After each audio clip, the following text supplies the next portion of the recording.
അല്ല വീട്ടിൽ അമ്മക്കോ അമ്മാവനോ അല്ലാതെ വേറെ ആർക്കും അസുഖമില്ല? ഇല്ല. അല്ലെങ്കിൽ ഇപ്പോഴത്തെ കാലത്ത് എന്തിനാണ് അസുഖം? മരണം എന്നൊക്കെ പറഞ്ഞ വെറും സാധാരണ സംഭവമല്ലേ?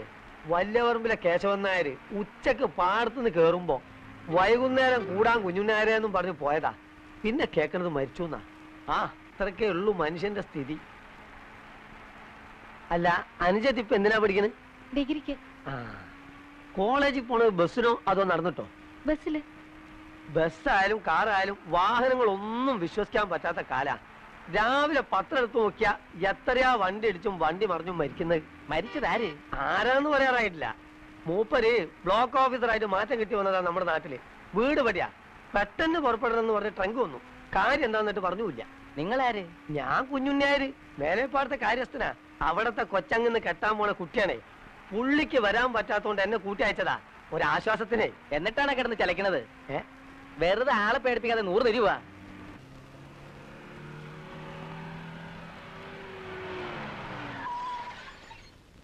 ദേവൂട്ടി ആളെത്തിട്ടോ? ഇത് നമ്മൾ വിചാരിച്ച അല്ല കാര്യം. ഇത് പ്രശ്നം വേറെയാ. ഈ കർഷക സ്ത്രീക്ക് കല്യാണ മാർക്കറ്റിൽ ഡിമാൻഡ് ഇല്ലാന്ന് എത്ര പറഞ്ഞാലും നമ്മളാൾക്ക് മനസ്സിലാവൂല്ലോ. ആ അറിയാത്ത പിള്ളക്ക് ചൊറിയുമ്പോഴറിയും.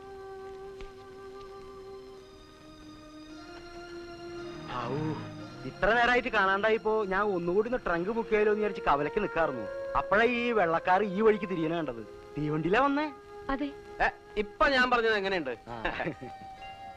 എന്താ അമ്മേ, എന്താ കാര്യം? അകത്തേക്ക് വാ, ഒക്കെ പറയാം. അതെ, ബാലം പുതുവൽ സാർ എത്തിയോ? അതൊന്നും അറിയില്ല. കുഞ്ഞുണ്ണിയാരെത്തി. അതാരാ? ഞാൻ തന്നെ. പറയാം. ഉറക്കം നിന്ന് യാത്ര ചെയ്ത് ക്ഷീണിച്ചു വരികയല്ലേ, പോയി ഒന്ന് കുളിച്ച് സ്വസ്ഥാവ്, എന്നിട്ടൊക്കെ പറയാം. ഇല്ല, എന്താ കാര്യം എനിക്ക് ഇപ്പൊ അറിയണം. എന്നിട്ടേ കുളിയും ജപമൊക്കെ ഉള്ളൂ. ഞാൻ പറയാം. അതായത് തല ഇരിക്കുമ്പോ വാലാടണ്ട. വിവരങ്ങൾ വിശദീകരിക്കാൻ ഇപ്പൊ ഞാനിവിടെ ഉണ്ടല്ലോ. കുഞ്ഞുണ്ണിയായ ഒരു അഭിപ്രായം പറഞ്ഞോട്ടെ. കൊച്ചങ്ങന്ന് പാവാ, ശുദ്ധന, കൃഷിയിൽ താല്പര്യം ഇത്തിരി കൂടുന്നല്ലാതെ ഒരു കുഴപ്പമില്ല. ഇനി നിങ്ങൾക്കാർക്കും അത് ഇഷ്ടമല്ലാന്ന് വെച്ചാൽ എഞ്ചിനീയർ പണിക്ക് പോയിക്കോട്ടെ. കൃഷിപ്പണി കുഞ്ഞുണ്ണിയാർ നോക്കിക്കോളാം. അല്ലാതെ ഇവര് തമ്മിൽ ഇത്രയും ബന്ധമുള്ള സ്ഥിതിക്ക് അവരോടൊന്നും ആലോചിക്കാതെ വേറൊരു ബന്ധം എന്നൊക്കെ പറഞ്ഞാൽ താൻ എന്ത് വിഡ്ഢിത്തരാടോ ഈ പറയണത്? അതിനിപ്പോ ഇവിടെ ആരെങ്കിലും അത് എതിർത്തോ? രാജ്യമോളെ ഈ നിയോജക മണ്ഡലത്തിലെ MLA സ്ഥാനാർത്ഥിയായിട്ട് നിർത്താൻ പോവുക. വിശ്വസിക്കാൻ ബുദ്ധിമുട്ടുണ്ടാവും അറിയാം, എന്നാലും ഇത് സത്യമാണ്. ഈ വരുന്ന ഉപതെരഞ്ഞെടുപ്പിൽ നാട്ടുകാരുടെ കണ്ണിലുണ്ടിയും രാഷ്ട്രീയ നഭോമണ്ഡലത്തിലെ ശുഭ്രനക്ഷത്രവുമായിരുന്ന മാണിക്യത്ത് മാധവമാഷയുടെ ദ്വിതീയ പുത്രി രാജലക്ഷ്മിയെ ഭരണകക്ഷിയുടെ പിന്തുണയുള്ള സ്വതന്ത്ര സ്ഥാനാർത്ഥിയായി നിർത്താൻ തീരുമാനിച്ചിരിക്കുക.